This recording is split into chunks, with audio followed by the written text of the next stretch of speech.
सलाम और आपके साथ मैं हूं सुरभि तिवारी। सुप्रीम कोर्ट ने अपने बेहद अहम फैसले में SC/ST आरक्षण में जाति आधारित आरक्षण को संभव बताया है। देश की सर्वोच्च अदालत ने 2004 में EV चिन्नैया मामले में दिए गए आदेश को बदलते हुए फैसला सुनाया। अब राज्य सरकारें कोटे के अंदर कोटा का वर्गीकरण कर सकती है, जिसे वैधानिक माना जाएगा।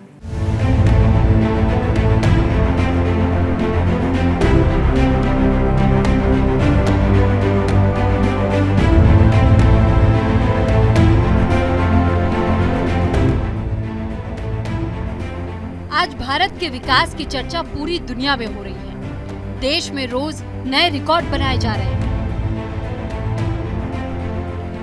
सैकड़ों किलोमीटर विश्व स्तरीय सड़कों का निर्माण हो रहा है।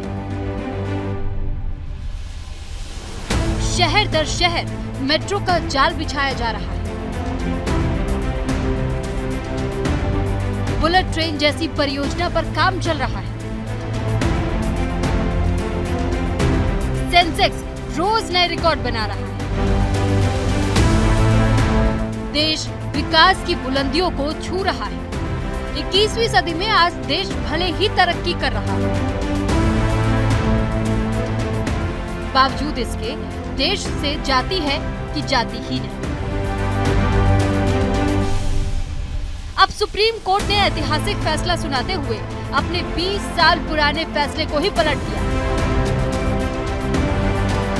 जिसके तहत अब अनुसूचित जाति और अनुसूचित जनजाति के अंदर भी कई वर्ग बनाए जा सकते हैं। सुप्रीम कोर्ट में 7 जजों की संविधान पीठ ने आरक्षण को लेकर बड़ा फैसला सुनाते हुए 2004 में EV चिन्नैया मामले में दिए गए 5 जजों के फैसले को पलट दिया। 2004 में दिए गए अपने फैसले में सुप्रीम कोर्ट ने कहा था, अनुसूचित जाति और अनुसूचित जनजातियों में सब कैटेगरी नहीं बनाई जा सकती। अनुसूचित जातियां खुद में एक समूह है। इसमें शामिल जातियों के आधार पर और बंटवारा नहीं किया जा सकता। सुप्रीम कोर्ट ने इस बारे में बड़ा फैसला सुनाते हुए अपने ही 20 साल पुराने फैसले को पलट दिया। सुप्रीम कोर्ट ने 7 जजों की संविधान पीठ ने बहुमत से फैसला दिया है कि राज्य सरकार अनुसूचित जातियों और अनुसूचित जनजातियों में वो सब कैटेगरी बना सकती है। राज्य सरकारें अब अनुसूचित जाति यानी SC के रिजर्वेशन में कोटे में कोटा दे सकेगी, जिसके बाद राज्य सरकार अनुसूचित जातियों और अनुसूचित जनजातियों में वो सब कैटेगरी बना सकती है।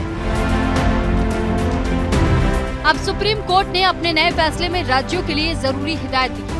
सुप्रीम कोर्ट ने कहा है कि राज्य सरकारें मनमर्जी से फैसला नहीं कर सकती। इसके लिए 2 शर्तें। पहली शर्त, SC के भीतर किसी एक जाति को 100% कोटा नहीं दे सकती। दूसरी शर्त, SC में शामिल जाति का कोटा तय करने से पहले हिस्सेदारी का पुख्ता डेटा होना चाहिए। सुप्रीम कोर्ट की 7 जजों की संविधान पीठ ने ये फैसला सुनाया है। साथ ही इसमें कहा गया है कि अनुसूचित जाति को उसमें शामिल जातियों के आधार पर बांटना संविधान के अनुच्छेद 341 के खिलाफ नहीं। 6-1 के बहुमत से फैसला सुनाते हुए साफ किया कि राज्यों को कोटा के भीतर कोटा देने के लिए SC/ST में सब कैटेगरी बनाने का अधिकार है। अदालत के फैसले के बाद ये तय होगा कि राज्य सरकारें अनुसूचित जाति और अनुसूचित जनजाति श्रेणियों के लिए सब कैटेगरी बना सकती है। राज्यों की विधानसभाएं कानून बनाने में सक्षम होंगी। इसके पक्ष में DY Chandrachud, justice BR Gavai, justice Vikram Nath, justice Pankaj Mittal, justice Manoj Mishra और जस्टिस सतीश चंद्र शर्मा की बेंच ने समर्थन में फैसला सुनाया, जबकि एकमात्र न्यायाधीश जस्टिस बेला M त्रिवेदी ने अपना अलग मत रखा। उन्होंने अपना मत रखते हुए कहा कि इन नीतियों को समानता के सिद्धांतों का पालन करना चाहिए। मेरा मानना है कि ईवी चिन्नैया मामले में निर्धारित कानून सही है और इसकी पुष्टि होनी चाहिए। बहुमत ने फैसले में ये कहा कि सब कैटेगरी पर दिया गया कोटा अनुच्छेद 14 और अनुच्छेद 341 का उल्लंघन नहीं करता।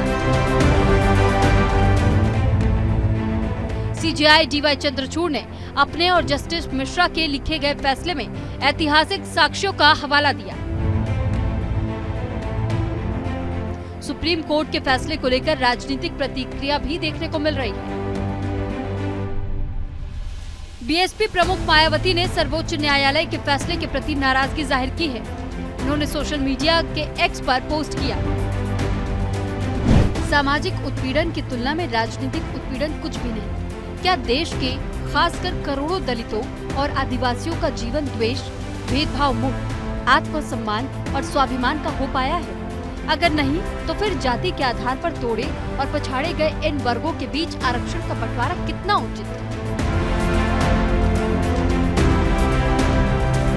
सुप्रीम कोर्ट के फैसले पर आजाद समाज पार्टी के नेता और कैराना से लोकसभा सांसद चंद्रशेखर आजाद ने सुप्रीम कोर्ट से सवाल पूछते हुए कहा कि जिन जजों ने ये ऑर्डर दिया उसमें अनुसूचित जाति और अनुसूचित जनजाति के कितने हैं? अगर आप वर्गीकरण करना ही चाह रहे हैं तो सुप्रीम कोर्ट से इसकी शुरुआत होनी चाहिए। वहाँ तो लंबे समय से कुछ ही परिवारों का कब्जा है। ऐसा लगता है कि ये जो एकजुटता शेड्यूल कास्ट शेड्यूल ट्राइब के लोगों में हो रही है, उसको तोड़ने के लिए डिवाइड एंड रूल की पॉलिसी को इख्तियार किया जा रहा है। अभी मुझे इसमें यह भी जानकारी करनी है कि माननीय सर्वोच्च न्यायालय में जिन जजों ने ये ऑर्डर किया है उसमें से SC ST के कितने हैं, ये बहुत इम्पोर्टेंट है। अगर आप वर्गीकरण करना ही चाहते हैं तो मैं चाहता हूं कि सर्वोच्च न्यायालय से इसकी शुरुआत होनी चाहिए। एक तरफ जहां कुछ लोग सुप्रीम कोर्ट के फैसले का विरोध कर रहे हैं तो वहीं पूर्व उपराष्ट्रपति M वेंकैया नायडू ने शीर्ष अदालत के फैसले को सराहा है। न्यायस्थान का जो फैसला है शेड्यूल कास्ट शेड्यूल ट्राइब्स में वर्गीकरण माने सब कैटेगराइजेशन के संदर्भ में मैं सुप्रीम कोर्ट का फैसला का स्वागत करता हूं। ये सामाजिक न्याय की दिशा में और एक कदम आगे बढ़ने के लिए ये अच्छा मौका देता है। कारण क्योंकि ये सब कैटेगराइजेशन कोई कम्युनिटी का कोई वर्ग का खिलाफ नहीं है। अभी सुप्रीम कोर्ट ने कहा प्रदेश सरकारों को ये फैसला करने के लिए अधिकार है, इसलिए ये निर्णय सामाजिक न्याय के लिए बहुत मदद करने वाला निर्णय है। सुप्रीम कोर्ट के इस फैसले के बाद राज्य सरकारें कोटे के अंदर कोटा का वर्गीकरण कर सकती हैं, वो वैधानिक माना जाएगा। इसके अलावा SC ST कैटेगरी के तहत क्रीमी लेयर की पहचान करने के लिए समिति बनाई जा सकती है, जो क्रीमी लेयर के तहत कुल वार्षिक आय का निर्धारण कर सकती है। इसके तहत ऐसे लोगों को आरक्षण से वंचित किया जा सकता है जो कैटेगरी के अन्य जातियों के लोगों मुकाबले अधिक संपन्न हो और आर्थिक रूप से सशक्त हो। इसमें दलितों के अंदर महादलित जैसा वर्गीकरण हो सकता है, जैसे कि पिछड़ा वर्ग के तहत अत्यंत पिछड़ा वर्ग होता है। न्यूज इंडिया के लिए निशांत कुमार की रिपोर्ट। नमस्कार, न्यूज इंडिया देख रहे हैं आप और आपके साथ मैं हूं सुरभि तिवारी। सुप्रीम कोर्ट ने अपने बेहद अहम फैसले में SC ST आरक्षण में जाति आधारित आरक्षण को संभव बताया है। देश की सर्वोच्च अदालत ने 2004 में ईवी चिन्नैया मामले में दिए गए आदेश को बदलते हुए फैसला सुनाया। अब राज्य सरकारें कोटे के अंदर कोटा का वर्गीकरण कर सकती है, जिसे वैधानिक माना जाएगा। भारतीय संविधान के अनुसार देश की आबादी को अलग अलग जातियों के आधार पर मूल रूप से 4 वर्गों में बांटा गया है। सामान्य वर्ग, अन्य पिछड़ा वर्ग, अनुसूचित जाति, अनुसूचित जनजाति। लेकिन अब सुप्रीम कोर्ट के फैसले के बाद अनुसूचित जाति और अनुसूचित जनजाति के अंदर भी कई वर्ग बनाए जा सकेंगे। ऐसे में राज्य सरकारें अनुसूचित जाति या अनुसूचित जनजाति के अंदर आने वाले किसी एक वर्ग को ज्यादा आरक्षण का लाभ दे सकेंगे।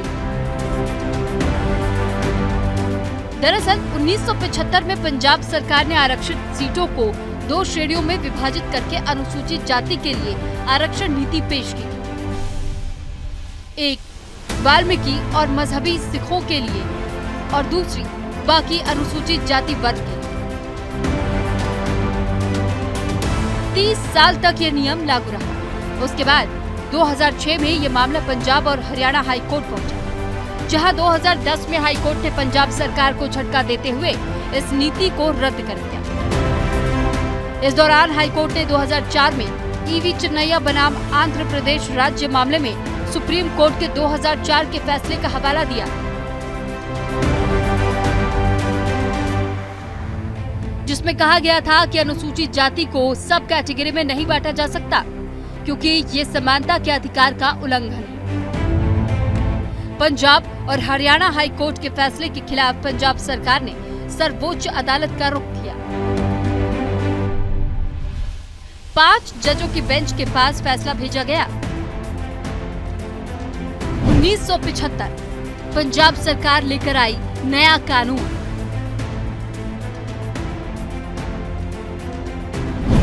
कोटा में कोटा को लेकर नई नीति पेश। आरक्षित सीटों को 2 श्रेणियों में विभाजित करके एससी के लिए आरक्षण नीति। SC/ST में वाल्मीकि मजहबी सिखों को 50% आरक्षण दिया गया।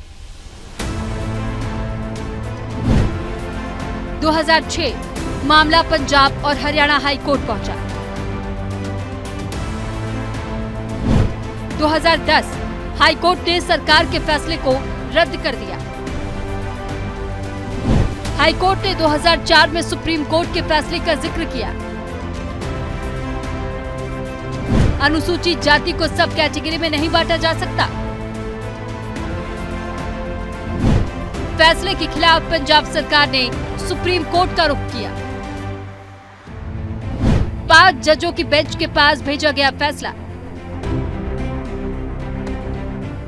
2020 में सुप्रीम कोर्ट की 5 जजों की बेंच ने पाया कि ईवी चिन्नैया बनाम आंध्र प्रदेश राज्य के फैसले पर एक बड़ी बेंच द्वारा फिर से विचार किया जाना चाहिए,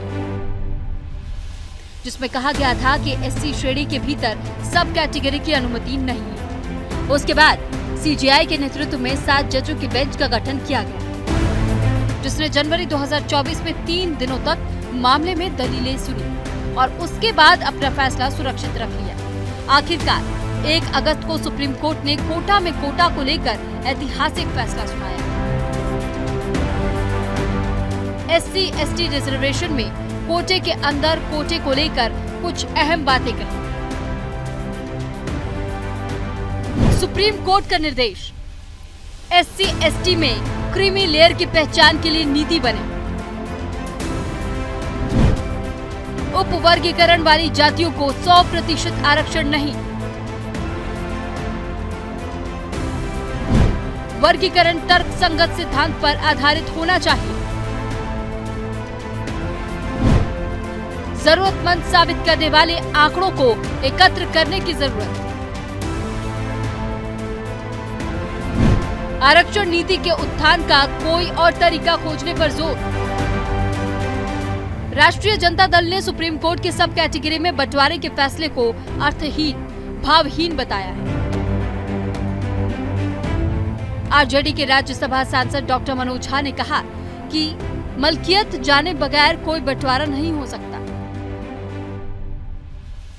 देखिए, मैं माननीय सर्वोच्च न्यायालय की अपनी समझ है, उन्होंने अपनी बात रखी है, लेकिन मैं एक बात बहुत ईमानदारी से रखूंगा कि मिल्कियत जाने बगैर बंटवारा नहीं हो सकता। यानी unless you have the substantial data with regard to each caste, their socio economic standing, who stands where in terms of representation, अगर वो सारी चीज़ें नहीं जानेंगे तो मैं समझता हूँ इस तरह के सब कैटेगराइजेशन की बातें मुझे बेमानी लगती हैं, अर्थहीन लगती है, भावविहीन लगती है।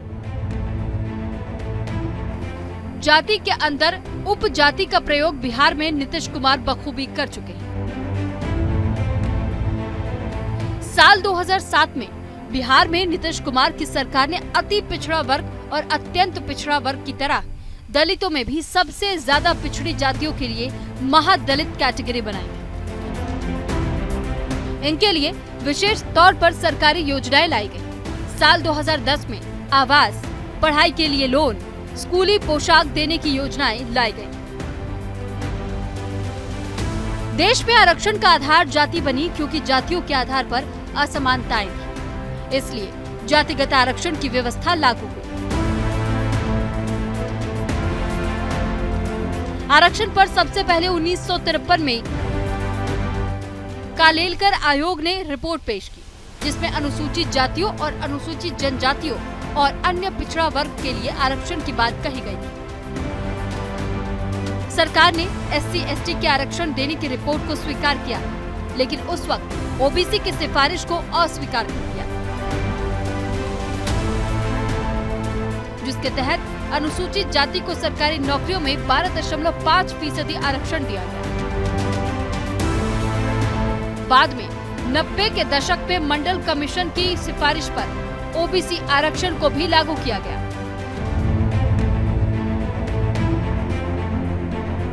और उसके बाद 2019 में गरीब सवर्णों के लिए 10% आरक्षण की व्यवस्था लागू की गई।